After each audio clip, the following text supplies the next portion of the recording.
Nosotros arrancamos estudiando hormigas pensando en que la hormiga puede llegar a ser un competidor directo desde el punto de vista de la actividad ganadera, ¿no? O sea, si bien la hormiga uno lo cree que es un organismo pequeño, en realidad si bien es pequeño, pero cuando la hormiga trabaja en masa, cuando trabaja con otras hormigas, podría llegar a generar un daño positivo o negativo. Entonces hace un par de años atrás, a partir del 2013 en adelante, nos dimos cuenta de que la hormiga, en los lugares donde hay hormiga, en la provincia de Entre Ríos, que sería el centro norte, donde hay mayor cantidad de bosques, digamos, nativos, la presencia de nidos de diferentes géneros de hormiga que estaban presentes allí. Y estaban presentes realizando una actividad forrajera, una actividad de corte, igual que lo que hace un ganado bovino, ¿no? Entonces nosotros arrancamos estudiando la hormiga desde un punto de vista ecosistémico y de un punto de vista del potencial daño que puede llegar a hacer en la producción ganadera. Cuando me refiero a daño en la producción ganadera, me refiero a si la hormiga estaría cortando un determinado material de vegetal, estaría compitiendo con esa oferta forrajera, compite con el animal. Entonces, al competir con el animal, la producción ganadera en términos de kilo de carne, obviamente, desde el punto de vista de la receptividad, puede llegar a ser menor.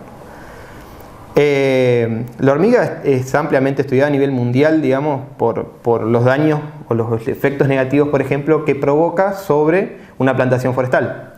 O sea, al tener una comunidad vegetal monoespecífica, o sea, de una sola especie, por ejemplo, pino o eucaliptus o la especie de forestal, cuando hay hormigas, cuando se presentan las hormigas, el ataque forrajeo, digamos, sobre esa especie es mayor, digamos, y por lo tanto genera un daño negativo en el retraso en el crecimiento del árbol. Por lo tanto, si retrasa su crecimiento, el tiempo en años al turno de corte va a ser mayor. Entonces, en cierta manera, estaría disminuyendo la productividad en términos de economía y en términos de producción. O sea que por un lado la hormiga nosotros las pensamos como, por un lado, por el daño económico que puede llegar a provocar en la producción ganadera, fundamentalmente en Entre Ríos, o en la producción forestal, y por otro lado los beneficios ecosistémicos que le provoca por ejemplo, a un bosque nativo, evaluando si realmente los efectos son positivos o son negativos. O sea, nosotros lo que queríamos saber era en qué medida la hormiga participa dentro del bosque, o sea, en qué medida es beneficioso o es perjudicial dentro del monte. Entonces arrancamos con un estudio ecosistémico, primero viendo cuáles son las especies de hormiga que tenemos, cómo se distribuyen en el espacio, cuál es el área de forrajeo más o menos promedio que tienen. Entonces en esa interacción arrancamos desde el 2013 al 2014, que arrancó un proyecto sobre actividad forrajera dentro de la Facultad de Agronomía de la Universidad Nacional de Entre Ríos. Y hasta acá se ha planteado prácticamente cuál es el problema, cuál es lo que se quería investigar y de qué manera se podía llevar adelante. Ahora viene la parte práctica, cómo se observa, cómo se determinan las conductas de las hormigas, cómo se conoce la manera en que funciona el sistema, la sociedad de la hormiga, que es una de las cosas más extraordinarias que se está investigando y que se está viendo por la forma de organización que tienen. Y en esta observación pasar del trabajo de hormiga, de observar una por una con los ojos humanos, hasta el desarrollo de un software y de inteligencia artificial.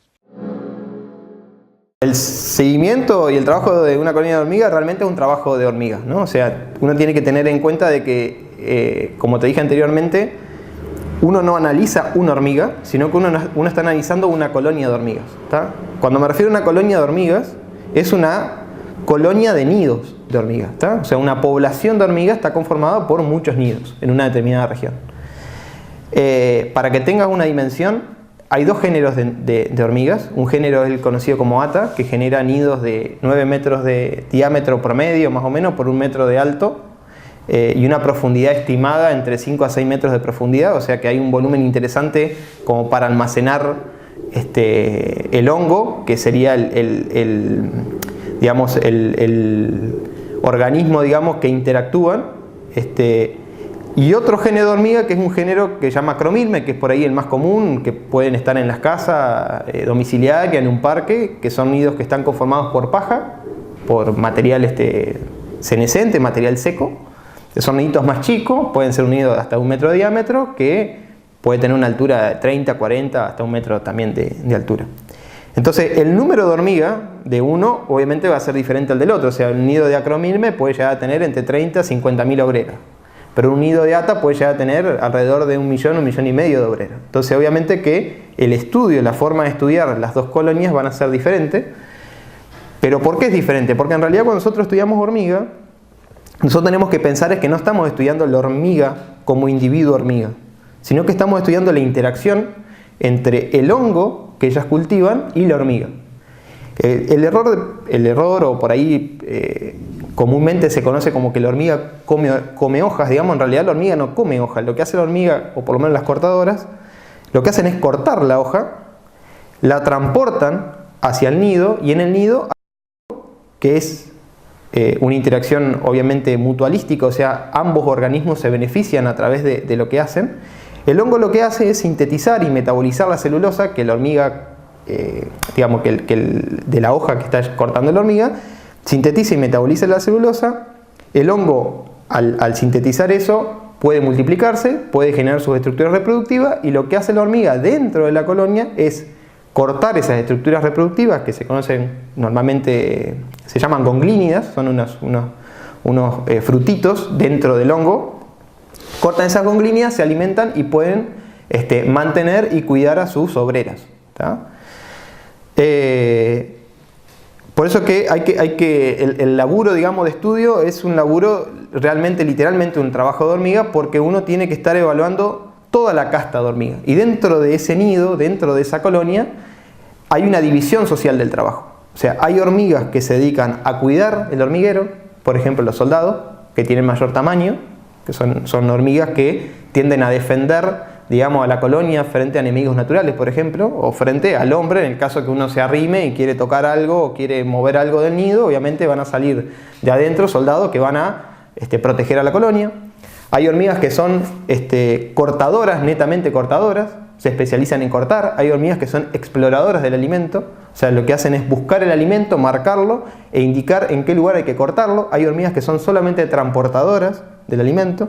Hay hormigas que cuidan solamente al hongo. Hay hormigas que mantienen las condiciones escépticas del hongo. O sea, si bien es una relación mutualística dentro del nido, el hongo se tiene que mantener en determinadas condiciones de temperatura y de humedad, pero también de limpieza, para evitar el ingreso de patógenos que hagan que ese hongo pueda morirse.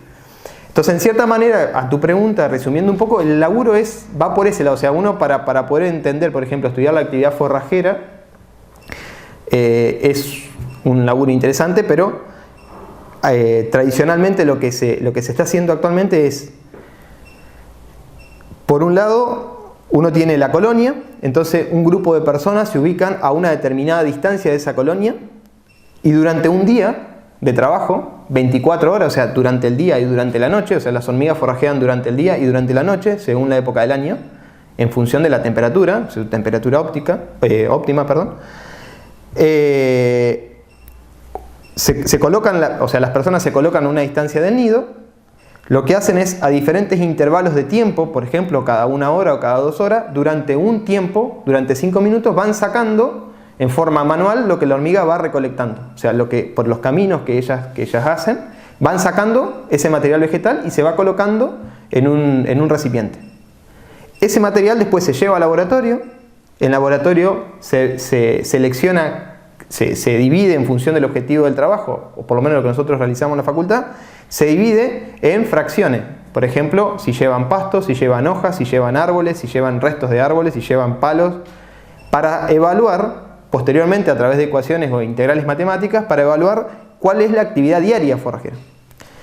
Pero obviamente eso tiene una limitante humana de desgaste importante, porque 24 horas en el campo, desde las 0 hasta las 24 horas, requiere, digamos, un entrenamiento también de personal y de mucha gente para hacerlo.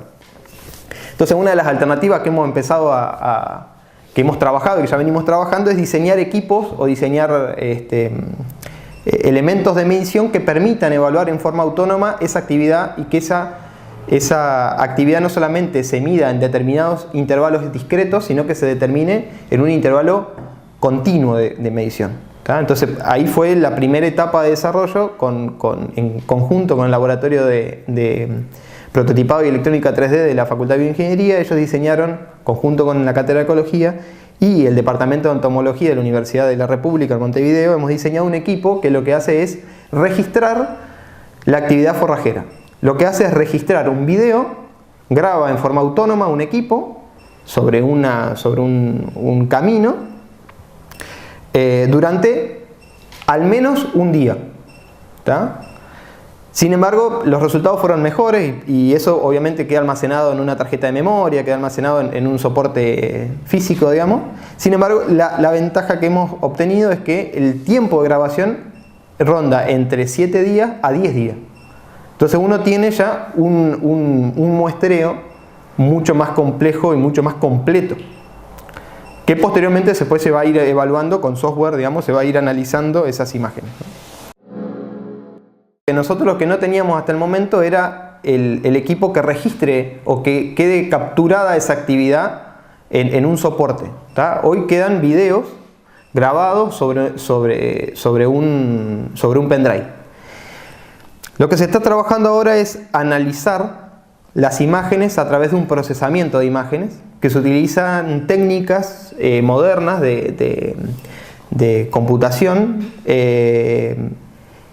para poder decirle al software de que eso es una hormiga, de que esa hormiga puede ir cargada o no puede ir cargada con material vegetal, a qué velocidad pasa la hormiga, qué tamaño tienen las hormigas, a qué velocidad van las hormigas que entran al nido y a qué velocidad son las hormigas que salen, para ver el tiempo de retardo que puede tener la hormiga o para ver si esa hormiga está trabajando una capacidad óptima o una capacidad subóptima, por ejemplo, para evaluar el ciclo circadiano de la hormiga durante un día, o sea, cuáles son las variables que hacen de que la hormiga sale a forrajear y cuáles son las variables que no salen a forrajear. Tener esa información se está trabajando con inteligencia artificial para hacer el tracking de las hormigas, ¿no? O sea, identificar cada hormiga, darle la posición XY en el espacio de filmación en la cual se encuentra el equipo filmando y decirle, bueno, la hormiga que está pasando por este lugar pasó con o sin carga, pasó a una determinada velocidad y tiene un determinado tamaño.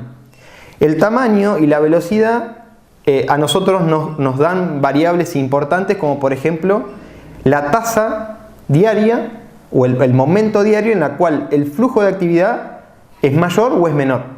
Entonces uno puede definir potencialmente, en términos potenciales, porque hay que validar la técnica, uno podría llegar a definir cuál es el momento oportuno, cuál es el momento óptimo para hacer un control de la hormiga.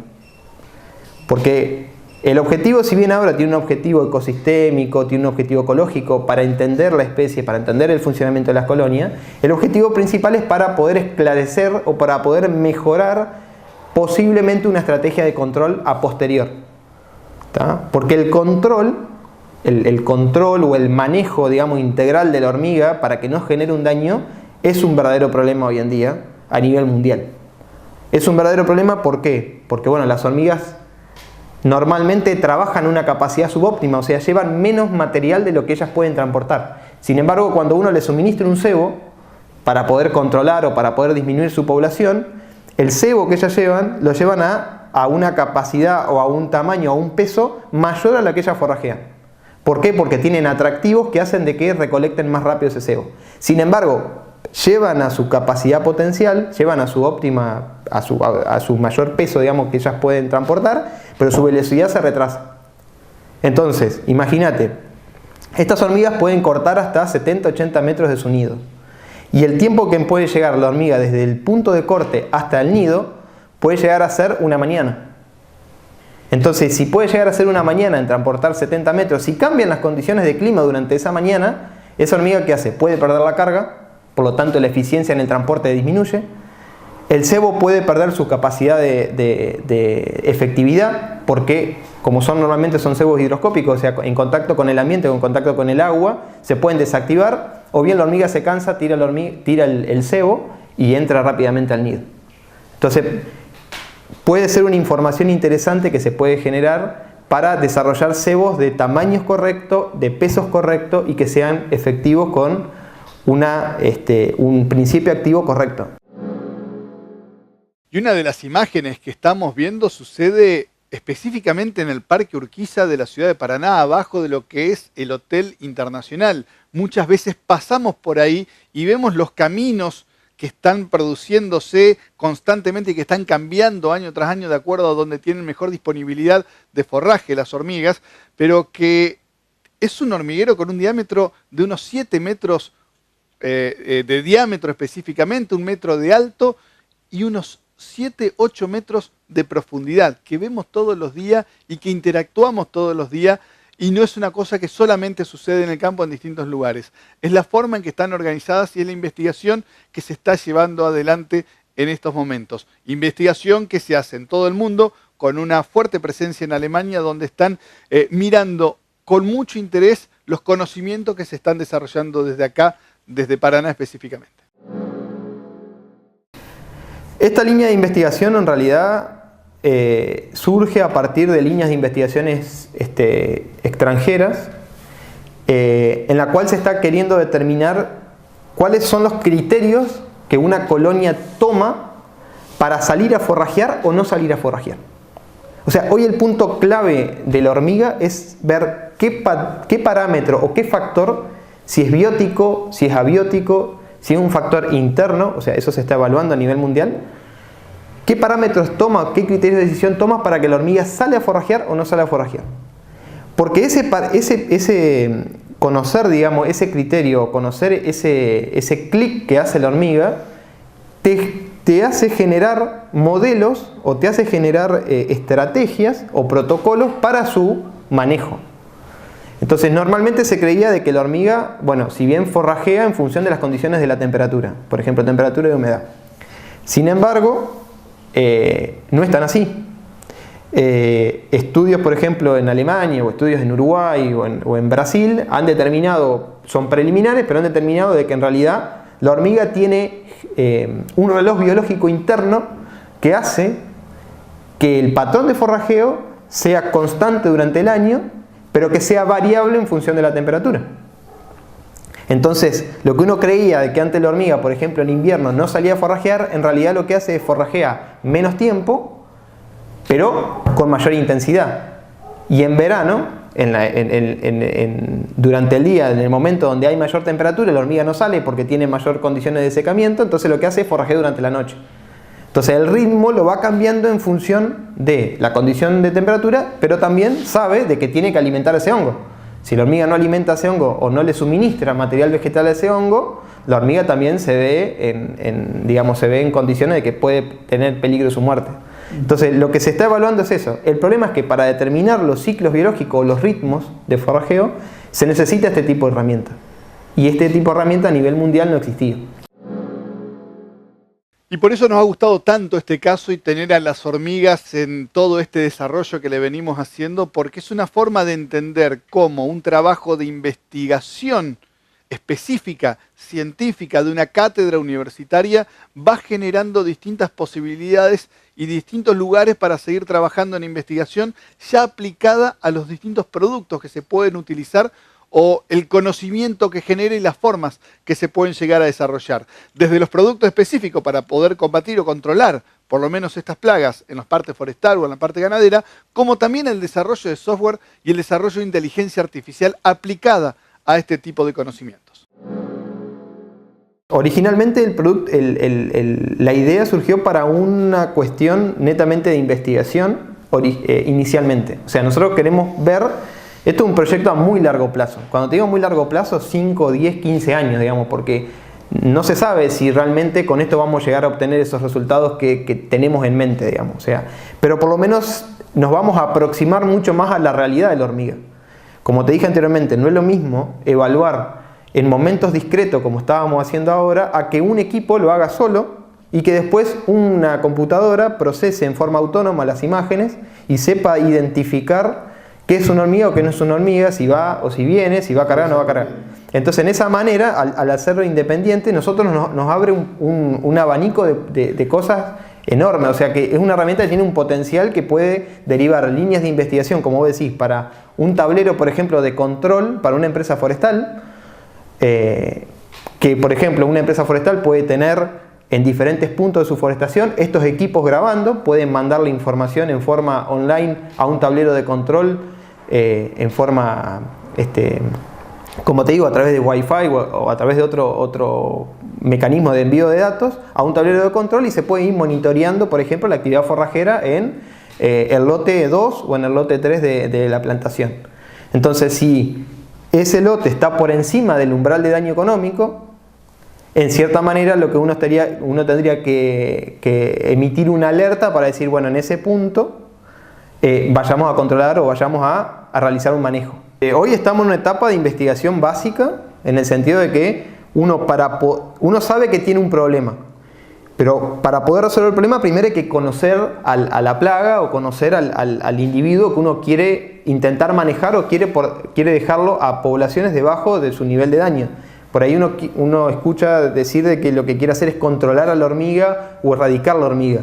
Básicamente eso es ir al fracaso, digamos. O sea, uno tiene que convivir con la plaga, pero tiene que convivir a un umbral que no genere su daño. Entonces, esta etapa es como para conocer primero cuánto forrajea, en qué momento del año, si modifica, qué efectos produce sobre el suelo, por ejemplo. Porque hay estudios que dicen de que genera estudios positivos sobre el suelo. Sin embargo, lo que hemos descubierto nosotros es que en realidad el efecto es negativo, no es positivo. Entonces, esta parte sería la parte, una investigación pura, una investigación básica. Pero como vos bien decís, deriva posteriormente en alguna investigación aplicada. Ahora, ¿en qué tiempo se va a hacer? Y bueno, va en función de cómo podemos ir afinando este equipo que estamos diseñando y el software. O sea, de qué manera el software se puede ir afinando a lo largo del tiempo, ¿no? Porque no es sencillo, digamos, la inteligencia artificial, digamos. O sea, hay muchas barreras, digamos, que hay que ir superándolas, ¿no? Por ejemplo, durante el día la exposición de la luz hace de que modifique las condiciones de filmación, entonces hace de que lo que antes se veía como una hormiga en realidad es una sombra. Entonces hay que ir evaluando, hay que ir entrenando al software.